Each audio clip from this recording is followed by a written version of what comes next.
Hi, you're watching Infraready Ghost Hunting Equipment's YouTube channel. We haven't done an upload for some time showing you how to make a DIY piece of ghost hunting equipment, so here goes. So basically this is a movement counter. So when the beam's broken, so it's a great form of leaving this in a locked off room, then coming back, and then you can see how many times the beam's actually been broken. So it's an adjustable beam, you can adjust the pop. Obviously you can accommodate all of this equipment inside a little box, and then you can simply press reset. So what you need to build this is what is called a punch counter. So you can find these on eBay, about £5. So we've then used one of these little movement detectors. Alternatively, if you want a wider spread, you can use a little PIR, but these aren't adjustable. But we get a little diffuser, so they spread the beam further, whereas these are quite a specific range. So close-up detection. Right, so on the block itself that mates to the counter, you can see this battery clip.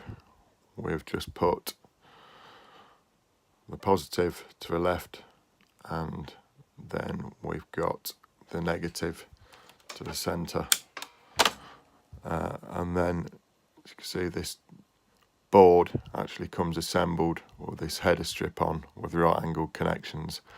So the first one, which is positive, you can see there VCC is into the positive terminal. Next one, which is ground, into a negative terminal, and then the next one we just leave, or we bend straight and leave disconnected. So you'll just see that hopefully from the side there. So we've bent that straight up, so it's not going into the third terminal. And what we do then, well, it is actually going into the third terminal, but we link it with a piece of wire rather than put stress on that pin. So the link doesn't have to be that long. And once you've done that, plug it into place. Like I was saying, you can house it in a little neat enclosure, and you power it on, and then because it's the distance is too close. So as I was saying, you can adjust this sensitivity of this. So you want the sensing light to go off. So that's power on the left, and then when it senses something, you'll see it right, so you can set it up. So because I'm quite close up to the camera, I can only have it on a close setting, because if I tune the pot this way, you'll see so the pot actually comes on there, so it's already sensing that I'm close. So that's about the closest I can do it, but the slightest of movement, as you can see, and it'll start to count up. Okay, so that's another 4-minute tutorial.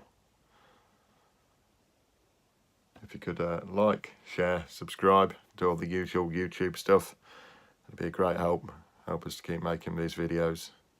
Okay, thanks for watching.